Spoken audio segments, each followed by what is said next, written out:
Welcome to another reading vlog here on the Fantasy Network. I am Jimmy Nuts, of course, and this reading vlog, this is going to be post-apocalyptic, which happens to be my favorite type of fiction for the most part.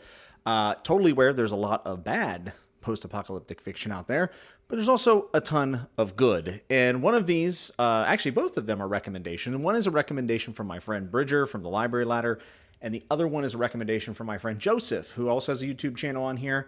I should put those channels down in the description. Hopefully I remember. So I'm going to start out with the one that Bridger told me about and the primary read I will have in this reading vlog.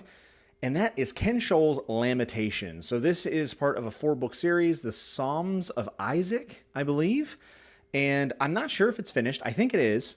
And I don't think any of the books are much bigger than this. It's about 400 pages. I'm about 100 pages or a little bit over 100 pages into it. And this has some really cool premise slash setting to it that as soon as Bridger told me about it, I was like, I have to read this.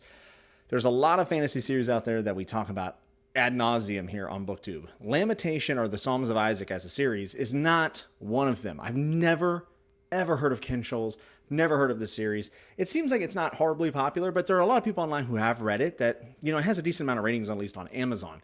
And this has so much of the forgotten high society, like high technology society that has reverted back to the Dark Ages, which is like my favorite setting or premise to a story. It's what I would write my fantasy story in if I had to do it.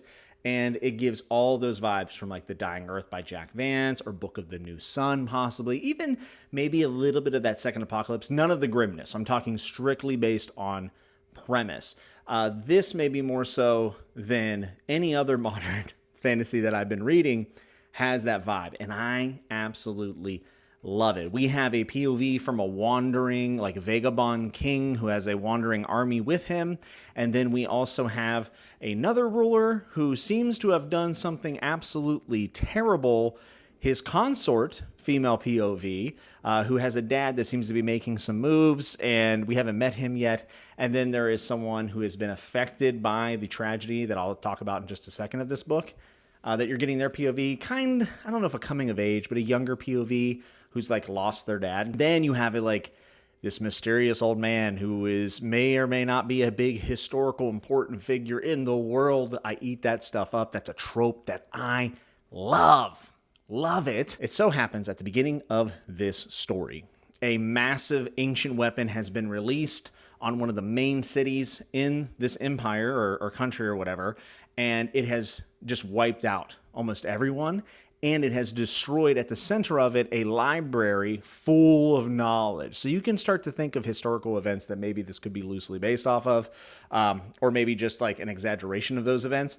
But all of the knowledge in this world is in that library, and it has been destroyed. So people are worried about this. They're going in to the POVs, are basically going in to check it out. But also, Windweir is the city name, by the way. But they're also setting on a mission to bury their dead. Good stuff. The Wandering Emperor is at odds with some people, but Sethbert, the other POV, who is what it seems to be kind of responsible for this. But the thing that threw me for a loop about this is that you slowly realize that the magic in this book seems to be ancient advanced technology, which is something that some of the other series that I mentioned do play with. But this has mechanical servos, like robots running around to different levels of like they're not that complicated, but some of them are lifelike, which is kind of interesting. They have this thing called magics where it seems like it might be like stealth technology, but they call it magic. Very cool. I like that kind of thing. And it reminds me in Elder Scrolls how whenever you go into like the Dwarven areas and there's servos and all this ancient technology, and then you get that cool theory that Elder Scrolls Skyrim is actually post Fallout, which is a game about nuclear disaster and like an apocalypse, and Elder Scrolls is actually future in the timeline. Like, we see that. That's one of my favorite theories in video game history. And it's also one of the coolest things about this book, that there are servos, and it's all tied into like history. There's the age of laughing madness that they refer to constantly, of an old king, and different religions that have spawned out of these things, and historical events that have kind of shaped the area that they're in the history of the world. I don't know if it's supposed to be Earth yet. That's not something that has been told to me. If I find out, I'm probably not going to tell you because I consider that maybe to be a bit of a spoiler. But as of right now, I don't think it's just Earth, but it also could be. So the premise is doing a lot of heavy lifting in this book and why I'm reading it. And I will say that I don't think the characters are amazing. They're certainly not bad, but they're kind of like, here they are, you see what you get, you're getting a little bit of backstory. And I'm not overly attached to any of them, but all of them feel enjoyable to read so far. And the book is just moving along. Not a ton of action per se, but we're jumping around in POVs and things are moving quickly post this almost like a nuclear bomb going off. And there's a pope that is put out a command that is very bad for one of our POVs. And I am super curious to meet this pope character in the future. Also, the consort's dad, I'm very curious to see what he's up to. And I think she's most likely going to go from consort to a major player in the book. I just get that vibe. Ken Scholes is an interesting guy. I did a little bit of reading up on him, and he's had a really interesting journey through his life of like his beliefs and who he is as a person. And I get the vibe based on the roles of the POVs that we might be looking at the many faces of Ken Scholes and him inspecting himself. That's a theory, completely speculative, but I get that vibe from this. So far, strong start, but I have to say that, I'm not willing to give it the big seal approval. Everyone go read this yet. I hope by the end I'm there, and I hope that I want to continue through the other 3 books of this 4-book series.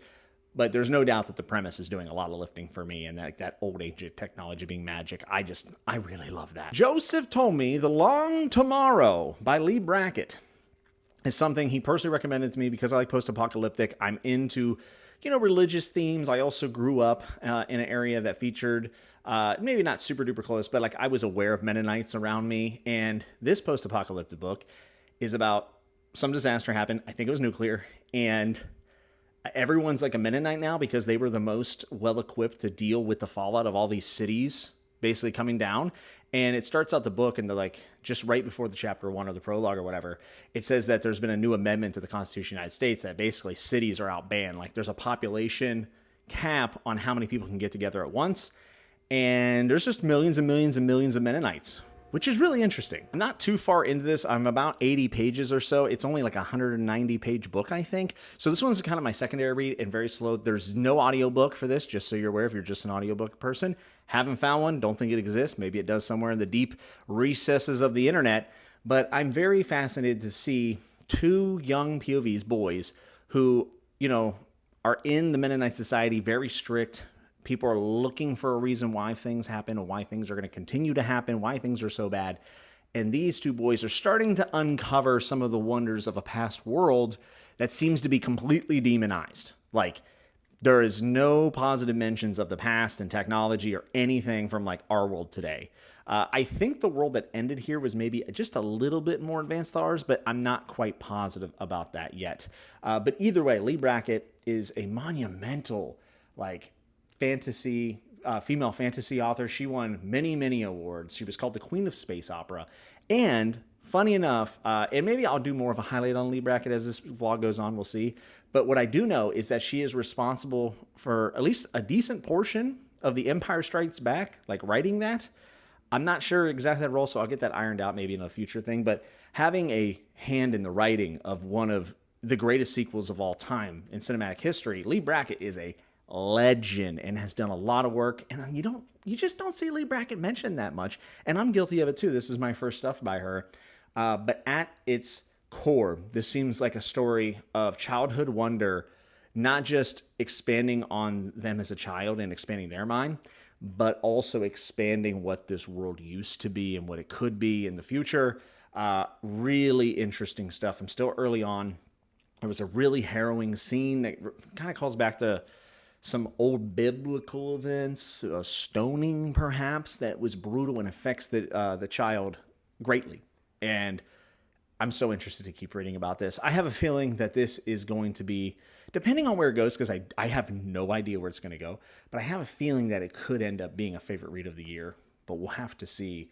And these are going to be the 2 post-apocalyptic books. They're going to share some similarities, but they're also very different. We have over there the Lamentation that is just really fantasy-driven.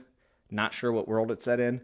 Whereas this feels a little bit more grounded because it's our world and like we know Mennonites and Pennsylvania and all these other places. So I'm excited to continue, and that's what this vlog's going to be all about. I'm traveling home for the 4th. I'm going to go see some family back in PA/West Virginia. So this book, taking place near Pennsylvania and Virginia and all these things, will be a great companion read for that. And yeah, I'm going to go celebrate the 4th here in America this week. So I will catch you in the next update.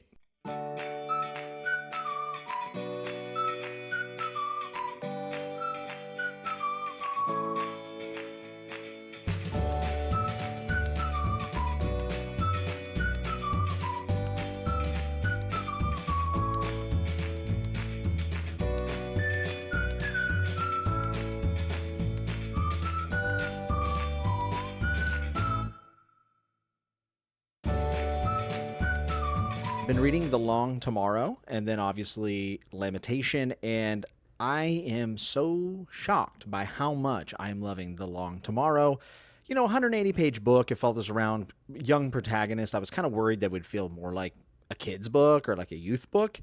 And I'm not even going to discount the fact that it could be read by younger people, but there is way more to this than I thought. So to give you an idea, with very little spoilers, just more of a premise thing. So the two young boys that were following around that are very curious about the world that had came before this apocalypse, they seem to have stumbled upon a piece of technology from the old world. And in this Mennonite culture and in their dad's culture, really in the world, technology is demonized. And this is a very dangerous and sneaky thing for them to do. And it has to do with a place that is being rumored to exist that still has some of the old tech, or at least I think so. And what this story has turned into is not just a questioning of the status quo, but it's also going into like fear and propaganda. But most of all, the pursuit of knowledge equaling fulfillment and happiness, and how I think it's making the argument that maybe it is just human nature to try to learn and expand yourself. And that has made it very easy to attach myself to these young protagonists, especially what I would consider to be the main one. I remember whenever I struggled to learn how to read until later, after my classmates. And I remember once I unlocked the ability to read, all I could do was read. And now I have this channel. Reading became almost an impulsive behavior. I was obsessed because I could learn so many things. I could hear so many different stories, and it really did feel like a superpower. And I feel like that hunger for knowledge is actually very relevant in this story with these young boys. And to me, that makes it really, really compelling. But more on top of that, extra bonus points. I really, really think Leigh Brackett's writing is awesome. Like, I love the way she describes some of these things. If I had a book in front of me, I'd probably read one of the descriptions because it's so good, but I don't think I've unpacked it yet. But either way, fantastic. I've also found since then that Leigh Brackett didn't just help out on The Empire Strikes Back. She wrote the whole script. Like, she was a screenwriter for it. And also worked on a movie with William Faulkner. Like, basically, she is just an absolute legend, which I knew, but I didn't realize to what extent. And it's no surprise that her writing in this book has been so digestible and enjoyable. Now, as far as Lamentation goes, it's more of the same. The story is getting a little bit more fleshed out, and to my surprise, we're actually getting some more POVs, which I think is a good thing. I was kind of wanting more from this story, like more scope, more POVs, more history, everything. I just want more. And I'm getting that. I've gotten some new POVs. The world conflict is definitely kind of etching itself to be apparent, and I can see where loyalties lie. I'm questioning some alliances, but there's a lot of scheming going on, and the scheming's well done. The writing's competent. However, the world does feel a little bit small. It feels like, okay, these two people need to meet, and then the next chapter they've kind of met, which does keep the story moving along at a pretty great pace, but I don't know. There's a little bit of that in-between stuff that some people might find a little bit cumbersome, or, possibly they feel that it is a slog to get through, that I actually look forward to. I feel like in some of those more subtle moments that you get a lot of character work, but also you get a feeling that the world's real and people are living in it. So the world feels a bit small to me right now. That's not necessarily a bad thing, but I'm hoping to get even more now that the POVs have expanded. I think that this is one of those books, at 400 pages, I'm a little bit over halfway, that the ending's going to do a whole lot for this one way or the other. Like, it's going to let me know whether I want to really continue or not, because the premise got me into the book. But I do need a little bit more from this, I think, to want to continue immediately, at least. And it reminds me of Game of Thrones, not the book, but like the situation, right? Like, Game of Thrones in itself is like a medieval fantasy murder mystery for all intents and purposes, with a couple other things going on outside of that purview.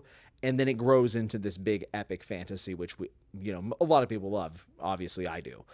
And I'm hoping that the end of this book leads to a bit of an opening, or even a cliffhanger possibly, of more going on. So we will see. The characters that we do have are good. They're solid characters. I like them all about equally. I don't think necessarily there's one I like more than the others. The one that I'm not super big on is Neb. He's okay. He's not the best. But the more mysterious historical figure is probably the most intriguing. But none of these are characters that I would say that are like super remarkable to where I'm going to remember them after I get done reading. So maybe that will change. There was a really good love scene, actually, that I really liked, Faded to Black. And the way it was written, I thought was actually really great. And one of the other strong suits so far is the fact that there's like this unspoken language with like hand signals and stuff to kind of relay what you're really meaning while you're saying something different out loud. And I thought that was really cool. So there's really good stuff in Lamentation.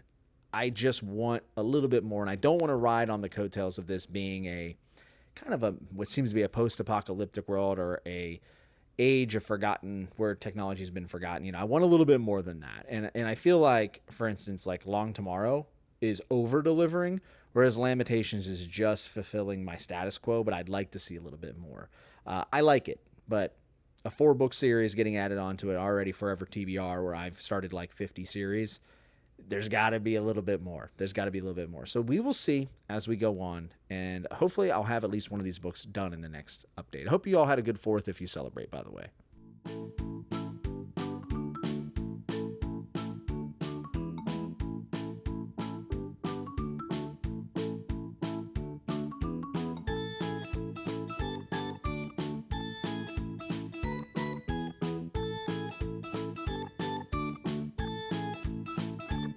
Frodo Baggins is a terrible protagonist, and he can never fill the hairy feet of Bilbo Baggins. Now watch us drive. I have some good news on both fronts. First part of good news is the fact that I have finished Lamentations, and the second part of the good news is that it is really good. I am very impressed with the ending of this book. You've been following my journey through this vlog. You know that I was not sold on some things, hoping for more, and really in love with the premise and the world. And I can only say that the elements of this being what seems to be a age past where technology ruled is actually gotten a lot more interesting, which is fantastic. It even introduces one of the key elements that I've always kicked around as something I would like to explore in a book that I would write. So in many ways, I think Ken Scholes has written the story that I wanted to tell. Now, he did it in a different way with different characters and all types of things. But on the face, I feel like me and Ken Scholes both probably agreed on what would make a fantasy in this type of situation really cool. And so it delivered on that. But that's nothing new. What this did do by the end of it is make me very interested in the fact that there's more going on outside of this circle. I talked about how the world felt small because like conversations would need to be had between, 2 people or 3 people or whatever. And it just seemed like the next chapter it would happen. This is a 400-page book, so I kind of expected it to move at a clip, and it did. That did not change. That's still the case for the most part with this book. However, there are some inklings that there is more to be discovered, and that it has been looming over the Andro-Francine people and the Marsh people and everyone for quite some time, wondering when the other shoe would drop. And that is the big selling point moving into what would be book 2. This is a 4-book series. All of them, I believe, are around like 400 pages. At least the second book definitely is. And the ending leaves off on a point, introducing someone we don't know. And I'm like, who is that? What are they going to do? And a lot of it seems to be tied up in like the history of how the world got to where it was, but also in like beliefs, and I guess you would call them religions, because they're kind of like, figures that are very prominent. And there's orders of people with knowledge and arts and culture. And a lot of this stuff is changing in the moment that we are in. There does feel like some sort of like wheel going around. And what we're looking at is maybe someone trying to break out of that wheel and be different. You definitely see this with Jin and then her father Vlad. That's definitely something I think that's going to be inspected. There's a lot of stuff that would feel like it was be improbable when you start this book and get introduced to the characters, and the book does a really nice job of going against those improbabilities, but doing them in a way that does make sense. If there's one complaint I guess I could have about this book, is that sometimes I feel like it's a little bit too clean, and I feel like maybe the problems do not last long enough. And a lot of times people will feign good criticism of like books and media with, if a person didn't make the most logical decision, then it's bad writing. Like we see this all the time. I see it all the time when people talk about TV shows, specifically like Game of Thrones and House of the Dragon. Not that there aren't real criticisms of those things. However, just because someone doesn't make the logical decision does not mean it's bad writing. In fact, we make illogical decisions every single day. This book, it feels like everyone makes very logical decisions. I feel like the best decision most of the time is made. I think you can make an argument with one of the big moments in the end of the book. Maybe it wasn't the best choice, but it's still a logical choice. So I almost wish the characters messed up a little bit more in this book. I wish that there were maybe more character flaws as well. Not that there aren't any existing, but it just doesn't go far enough for me. I would like to actually see a little bit more struggle in between the big plot points. But, 400-page book, it is what it is. Also, I believe a debut novel, I believe. And as a debut, I got to say, this is really awesome. There's also a couple elements introduced towards the end of this book that you can tell are going to like trickle down fantasy. That's what I'll dub this, trickle down fantasy. That'll work. But these things will kind of seep down into the sequels, and Chekhov's gun, thinking you're introducing these things, they're going to have a role to play possibly later on. And those are the things I'm really excited about, as well as seeing maybe what's outside of what we've seen so far in the world. So it accomplished what I said. I said it needed to give me just a little bit more. It needed to get me to keep going because I have a lot of unread series, and I was honestly kind of doubting it, but it delivered in the end. Now, does it have this big monumental end of explosions and oh my gosh, or like any of that? No, not really. Not really. There's a conflict in this book that's central, the inciting incident, and then it gets resolved by the end. But we figure out that the resolution is going to lead to a whole lot more problems and definitely a lot of changes. And we have to wrestle with the fact of how we solve that problem. These are all really good things for a book one to do. It has a contained story within it, but it has a lot of threads that are going to go into book two. So I've really turned around on this, and I'm so happy because this is not very well known. It's with a premise and a setting that I really, really like. And it just so happens to be that I love the ending of this. So I'm very positive on this book. I went from being like mostly positive to probably, mostly or positive to very positive. I get my rating scale mixed up, but I'm very positive on this. And as a debut in a modern series, there's no reason why this shouldn't be getting some attention next to other modern fantasy series like, Greenbone Saga, Justice of Kings, like the other ones that we see talked about a lot on BookTube. Like this should be in the conversation. It's not the most beautifully written book, but it's definitely competently written. It's very plot focused, but the characters aren't just 2D, which I like. But I just, for a debut in a series that's only the yay short, I mean, come on, you got to give this a shot. I really do. I'm not saying it's going to be your favorite book of all time, but if the premise interests you, I think Ken Scholes does a really nice job of delivering on that and having questions to be answered in the sequels, which makes this book worth reading. And I think book two is going to be worth reading. So I think it's called Canticle, I think is what the sequel is called. And I'm going to read that for sure. Ken Scholes seems like he's writing from the heart. He's tackling big human questions, right? And trying to break this cycle. I think that's kind of what he's going for here. And also exploring like belief and doubt and many of the other things that have always interested me in fantasy books. So highly recommend this as a low risk low risk opportunity, I guess is what I'll call it. I sound like I'm a financial advisor or something, which I'm not.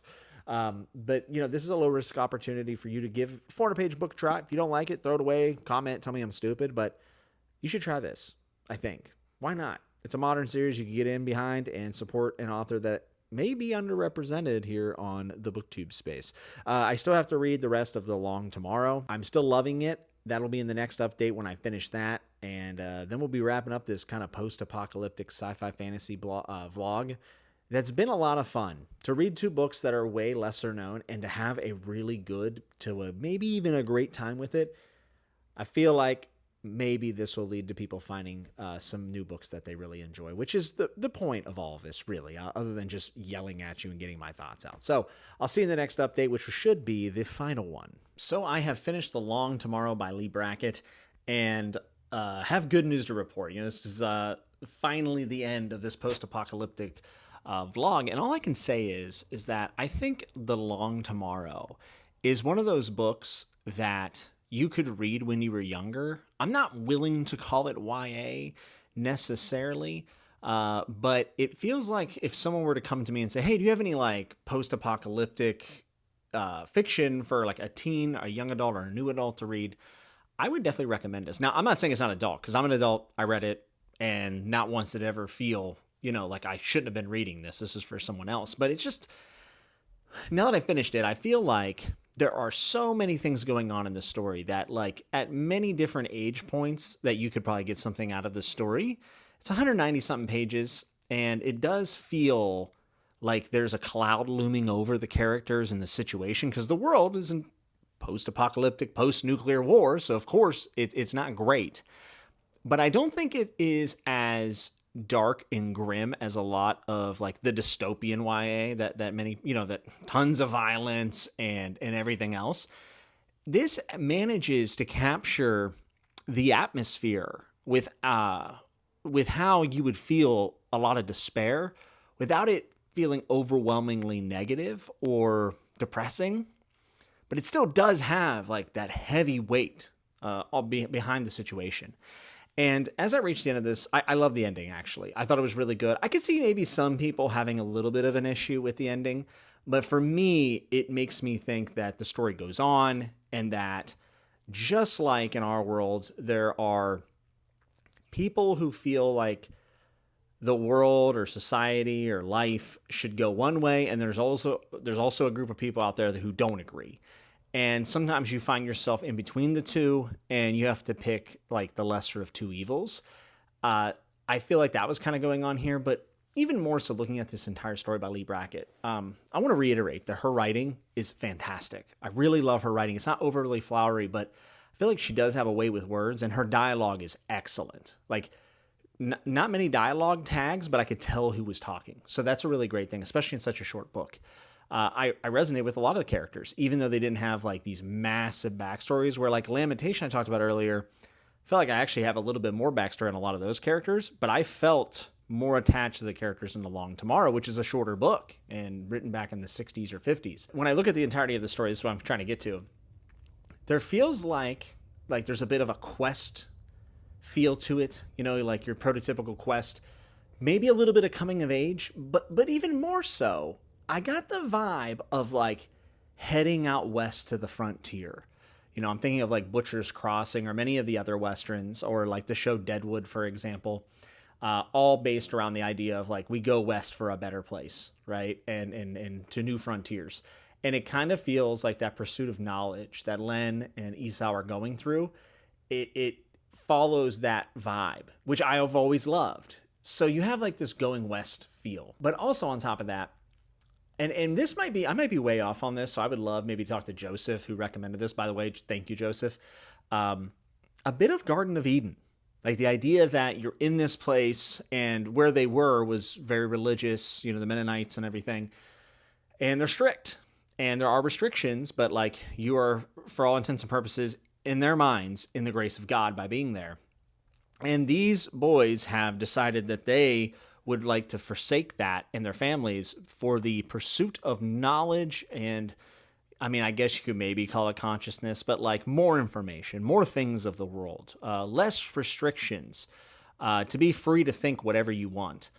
And, it's this journey, and it feels a little bit like the Garden of Eden, possibly. And maybe I'm reaching a little bit, but the blend of like a Western going out to the frontier with like the Garden of Eden and also the coming of age, like all of it just fits really, really well. And there's a lot of dynamics to this very relatively short story, even though, it is a full length novel. So I'm just really impressed by this book. I don't think it's going to be like someone's all time favorite, but for me, I really loved every second of this book. There was no part of this book that I read that I didn't feel engaged in, and also not always sure where it was going to go, and all the way up until the ending, actually. And one of the themes that I think is explored here by Leigh Brackett to a great degree, especially between the two boys, is like the idea of trust. And especially in a time that's really, really difficult like this, being able to make yourself vulnerable to be someone's friend or companion or maybe even their safety net is like a really big deal and very hard to do, especially in a world that is so dangerous. I love the plays on trust and is the grass always greener on the other side? And maybe where we come from is always doomed in our minds to not be the end all be all, and that we'll always be looking for something outside of that. Just a lot of really good stuff that I still found it to be a very entertaining story. It is no surprise that Leigh Brackett is responsible for The Empire Strikes Back screenplay. It does not shock me at all that she was so successful, because even in this story about two young boys, she found a way to mix in like biblical themes, Western themes, American themes, and also futuristic stuff that was really, really neat and a bit of surprise actually towards the end. So I love this book. I am overwhelmingly positive about The Long Tomorrow, with the caveat that you may read it and wonder, well, is that really all it? But for the time period it was written in, I think it still holds up to today and still is playing a little bit with that fear of like, there's these big question marks of like nuclear weapons introduced in the world. And it's like at what point does that bite us in the ass? Maybe I'm a pessimist, but I feel like eventually it probably does. I don't know. So exploring those ideas, in that situation is still valid today. So Leigh Brackett, awesome. I know she has other books or book.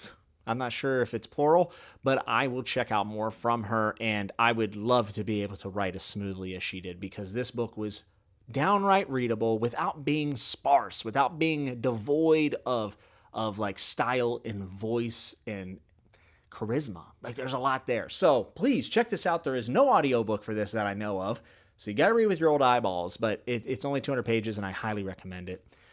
I liked it more actually than Lamentation, but I still liked Lamentation quite a bit, as I told you in the last update. So this post-apocalyptic reading vlog with the sci-fi and a fantasy, or a sci-fantasy maybe, has been a major success, and I really like doing these themed vlogs. I'm probably going to explore more post-apocalyptic works, so maybe I will do another one if you guys like this, and I will be starting my next reading vlog tomorrow.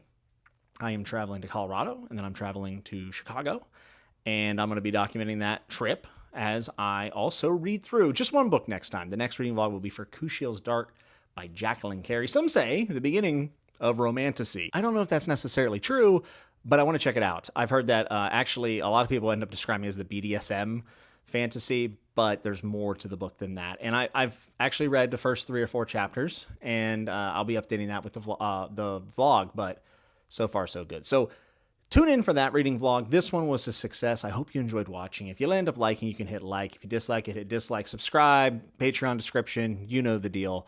But I will see you in the next reading vlog relatively soon. I'd like to give a big shout out to all my patrons, especially my Kingsguard, which include Bridger, Zan, Adam K, Emil, Jonathan J, Prithvi, Eric B, Chadia, Taylor D, Matthias D, Carlos, Yolanda, John C, John, Garrick, Evie, Henrik, Benjamin C, Sebastian M, Frank C, C. Scott, Jacob Wade, Darren, Jobot, Terrence F, Michael B, Lauren M, Nicholas E, Kai C, Kev, Ryan, Shad, Amanda V, Ikaika, RJ, Stuart C, Oscar A, Derry, Tanner, Stromboli Bones, Damon H, Kuiper, Adam, Caitlin S, Curran G, Slay, Mark J, Mike J, Darnell H, Sabo Archipelago, which I think someone put that name because I know I can't say that word, and Social Tias. Thank you all so very much. You are the best.